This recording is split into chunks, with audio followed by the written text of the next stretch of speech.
Nakaka-inspire ba yung ginawa ng Bangag administration ng pag-kidnap kay Pangulong Duterte? Nakaka-inspire ba ang ginagawa yung mga buwaka ng inang ninyo? Na panggigipit sa mga resource person? Yung pinakulong nyo si Colonel Grijaldo, andyan pa rin hanggang ngayon? Kinulong nyo mga hayop kayo dahil nanindigan sa tama? Ano pa sabi? The public square should be a platform for ideas, not a battleground for insults. Julul! Kayo ang nagpapakalat, kayo ang pasimuno ng kidnapping, pagnanakaw, ang gobyernong Bangag, kayo ang nag-i-intimidate. Platform of ideas. Yes, we are doing it, pero ini-intimidate nyo kami, tinatakot nyo kaming mga hayop kayo, mga vloggers dyan sa Pilipinas. Kaya nga si Ka Eric nandito sa Amerika, si Doc Lorraine nasa Japan, dahil gusto nyong ikulong mga putang baka ng Genemis kayong mga inayupa kayo. Ngayon, papagbintangan nyo na kami nag-iinsulto. Ang ginawa nyo kay Percy Lapid, ang Bangag na during the Bangag administration, namatay si Percy Lapid. Ang ginagawa nyong pagtatanim ng kaso sa amin, nag-fabricate ng paninindak nyo, mga hinayupa kayo, may araw din kayo, magbabayad kayo sa karma. Mga walang hiya kayo. Ano sabi nyo? This is not the leadership our people deserve. Kausapin mo yung sarili mo. Kayo dyan sa WAD committee. Strong leadership does not require bad language. Kasi kayo santo-santuhan. Kuno abi, santo-santuhan kayo, mga hinayupa kayo, tapos kami dito na minumura kayo, mga jutang Genemis kayo, kami yung masama. Pero kayo ang mga nagnanakaw, kayo ang nanggigipit. Saan nyo gusto, mga kababayan? Yung minumura natin sila ng malutong, ng jutang Genena? O isumpa natin sila? O gusto nyo yung kunyari nilang leadership? Ang kampon ng mga Bangag na pinangakuan kayo 20 pesos per kilo na bigas. Nabukbukin dyan sa Bisaya, din pinatigil dahil election violation. Hindi ganyan. Sabi nga ni Inday Sara, by the way, alam niya kung paano pababayin yung bigas pero hindi niya ituturo kay Bangag. Diba? Tas ang sabi naman ng mga Bangag, may segue ko lang, okay? True doon kay Clarissa Taratara, selfish daw si Inday kasi bakit daw hindi ituro yung ideas na ganun. Kung di ba naman mga tanga, ino-okray lang kayo nun. Imagine nyo kung gaano katanga to mga kababayan. Sabi ni Inday, alam niya kung paano pababain ng yung presyo ng bigas pero hindi niya sasabihin, di ba? Naka-smile pa nga. Tapos ang sabi ng Malacanang, namang siya nga, selfish na bakit daw hindi siya sabihin ni Inday, bobo pala kayo, nasa inyo yung budget, pati hindi gamitin yung utak nyo. Bakit kayo aasa kay Inday? Di ba? Nasa inyo lahat ang pera, bakit hindi nyo pag-aralan kung paano nyo pababain ang presyo ng bigas? Paano ang pinagkakabalan nyo ang manggipit sa amin, ng mga vloggers, ang mag-file ng mga kaso, ang magnakaw ng pera ng bayan, di ba? Pero hindi kayo mananalo sa lahat ng kapjotahan ninyo. Mga inayupa kayo. Yun ang sabi ni Adjong. Di ba? Yung leadership, ang deserve nyo daw. Mga kababayan, i-deserve nyo daw yung good leadership. Anong gusto nyo leadership? Kabangagan?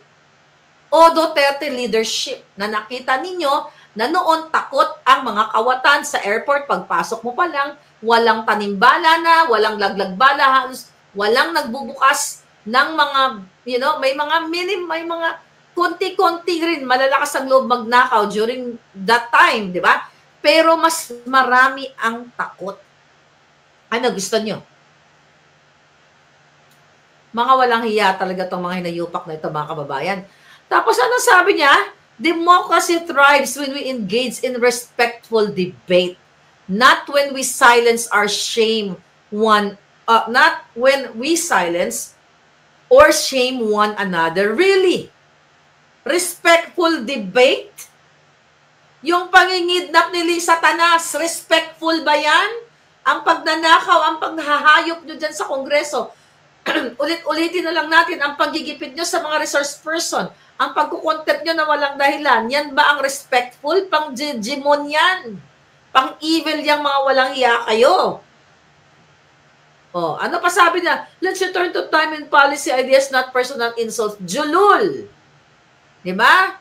kung meron lang, mga kababayan, kung meron lang dapat tayong bitay, which is yan ang pinupush ni number 56 Attorney Vic Rodriguez, na maibalik ang bitay, mga palangga. Kulang pa ang 1 milyong bitay sa mga inayupak na ito sa lahat ng mga bangag na ninanakaw ang pera ng bayan.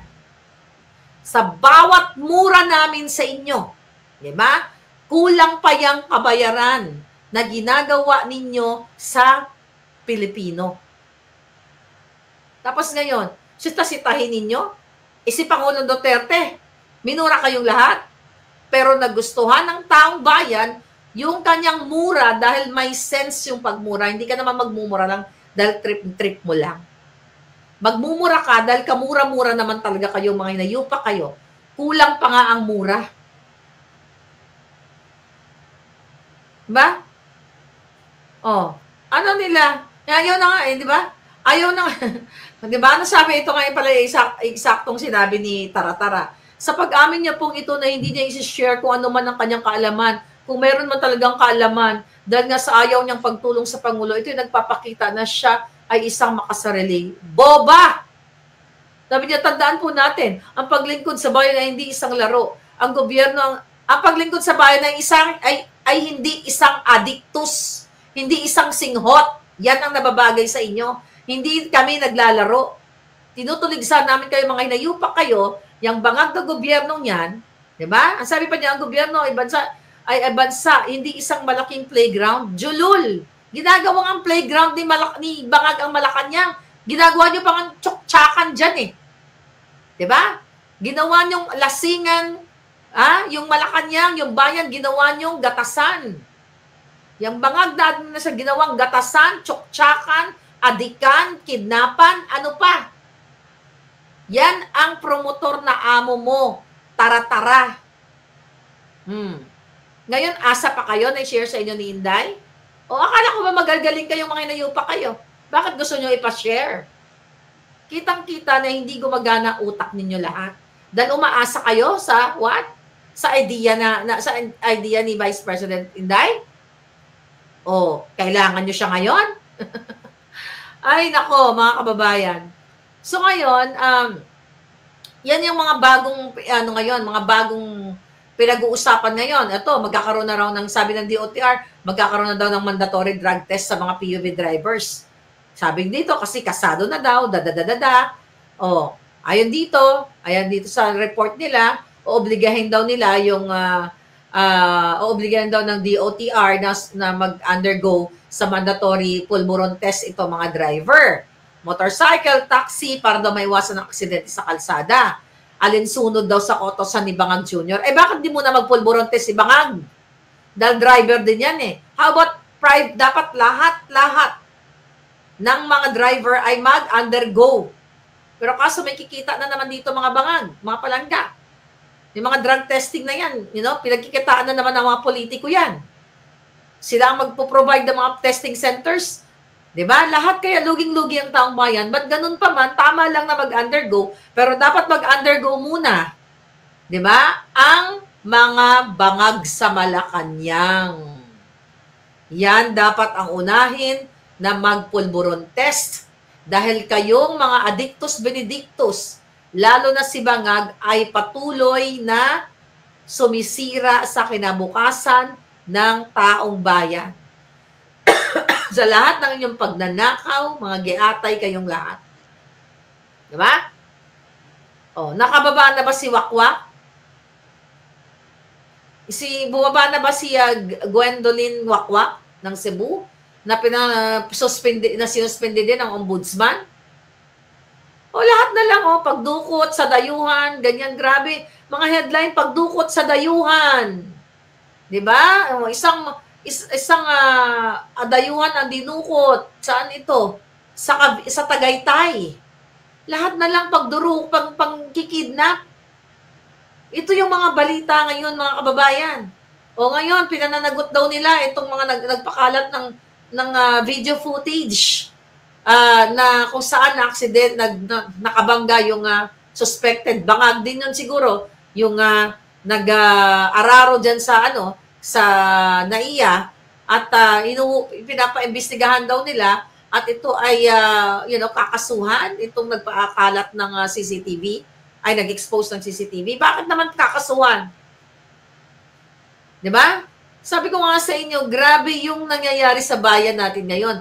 Ang mga kidnapan ay walang tigil. Tapos ngayon, ang pupuntirahin, si Inday Sara, ang mga Duterte, desperado na po kasi sila mga palangga. Dahil nakikita yung suporta ng mga OFW, ang pagmamahal ng mga Mindanawan, nakita nyo, Visayas, Cebu, inikot ni Inday, Cotabato, Basilan, kung saan-saan siya pumunta sa part ng Mindanao. Dinudumog siya, wala pang ayuda yan. Diba? Desperado kasi itong mga bangag na ito. Kung gusto nyong manalo kayo, which is hindi kayo mananalo, mga inayupa kayo, dahil nararamdaman ng taong bayan yung kalam ng sikmura, yung kagutuman. Ganyan, mga kababayan. So ngayon, kitang-kita na gusto talagang pabagsakin, okay, itong pamilya ni PRRD. 2023 ko pa sinabi yan, O-Plan Eliminate Enemies. Di ba? Ulit-ulit,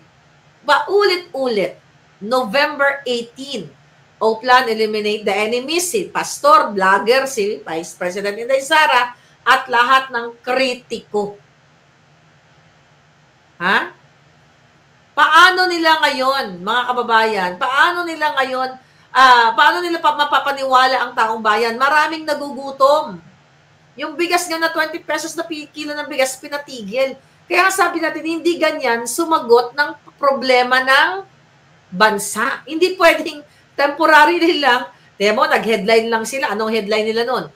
20 pesos per kilo na bigas sa wakas or nakamtan na sa panahon ni Bangag after 3 years. O, tignan mo. Nag-headline sila. Yung unang nakabasa, oh, wow, galing-galing. Wala na. Itinigil na. Dahil nga may election violation. Dahil, yung ginawa nila ay pagpapanggap, paggamit sa pondo ng bayan para, bilhin. Okay? Tawag dito, patungan ng pera ng bayan, gastusin ang pera ng bayan para ibenta ng palugi etong bigas na ito para daw maabot ng mga mahirap dyan sa Bisaya.